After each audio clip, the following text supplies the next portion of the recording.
All right, real quick, let's talk about the Real Housewives of Potomac's reunion part one. I watched it last night and again this morning. Um, so the reunion opened with basically Karen, the producers, interviewing her at her house. She had a fresh face, no makeup on, a wig and a hat, the most sober and lucid she's ever looked. The producers interviewing her about her, everything that's happening with the DUI. She was crying, and I mean, I get it, but this is what happens when you drive drunk. You got to suffer the consequences. It just sucks because she did it in front of the entire world. Not everybody gonna be in her business about it, but maybe that was a good thing for her. I don't know. Um, so at the reunion, we get there. Karen actually did a video for the ladies in typical Karen Huger fashion, talking shit on a pre-recorded video. I was like, of course. Thanks everybody. Even thank Candace. Didn't thank Wendy. So then after that, they're all addressing how she kind of ignored Wendy, and Wendy's like, this is not my friend, especially after what Stacey told me she said about me. Yeah, she's not your friend. And I find it funny that Karen describes Wendy as not a girl's girl and self-absorbed, which is hilarious to me because Karen, that's you. You described yourself to a T. But anyway, Karen, you're not a girl's girl. You steal people's ideas and then pass them off like you did it yourself with the whole candle thing. And the reality is, Wendy doesn't have a fucking monopoly or a lock on candles and scents and all that shit. But I understand why they were like, let me order my McDonald's and I'm gonna finish. Okay. So after that, we get into Wendy. Love Wendy this season. It was nice to see her be like lighter and funnier. That was cool.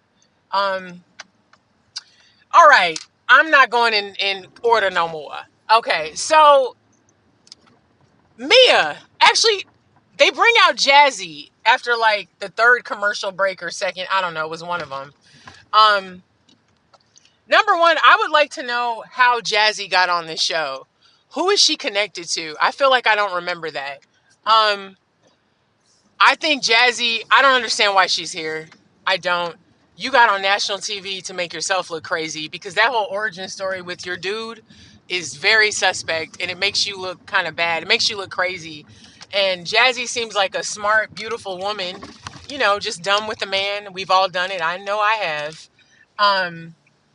I didn't understand why she was here. And what's funny, when she came out, she was barely out there. There really wasn't much to discuss except the shit with her guy and the whole babies and her basically being a side piece. I love that she didn't want to own that, but I mean, the optics are giving that. But, whatever. I mean, if you like it, I love it. Whatever. But it was interesting that Ashley mentioned that Jazzy had talked about Mia's 40th birthday party.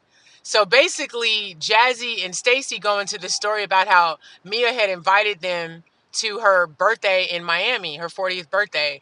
Long story short, they showed up and Mia ghosted them. Not surprising at all. My thing with Mia is a liar and the truth ain't in her. I said that on another video. I'll say it again. Her level of lying should be fucking studied. This lady lies at will to the point where it's like, you might be a little dangerous. Are you dangerous? I think you might be a little dangerous. You should have seen the way she was backpedaling that whole story of because Stacey pulls out her cell phone, gives it to Andy Cohen.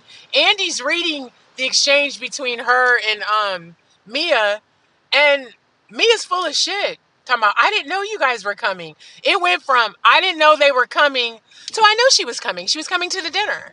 Like, which is it? And it makes me wonder about what goes on in that house with her and Gordon. Because she loves to use his mental health as an excuse for his behavior. But I feel like Mia is a gaslighter, and I feel like she's a liar. And I think Gordon and Ink should run 1,000 miles the other way. This bitch is crazy. And her makeup was horrible. So they did touch on Ashley and Giselle.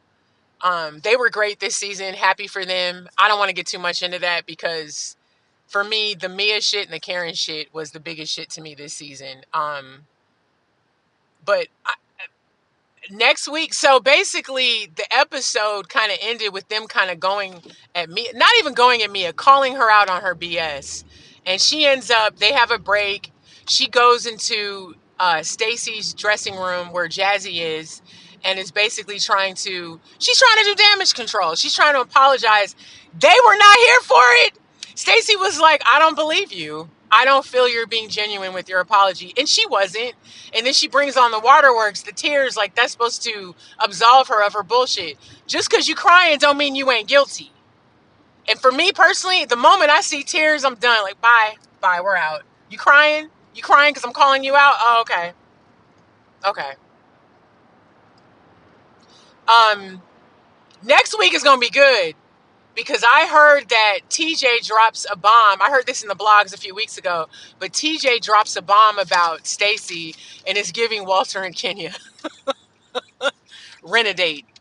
Can I just say this about Walter and Kenya? I don't think Kenya hired Walter to be on the show with her.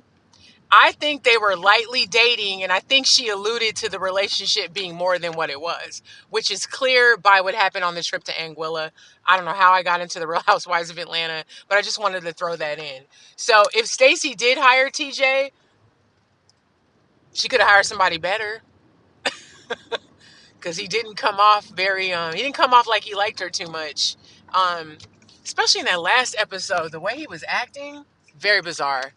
But I can't wait for part 2. I really enjoyed this season of Potomac. I thought it was great. But Mia,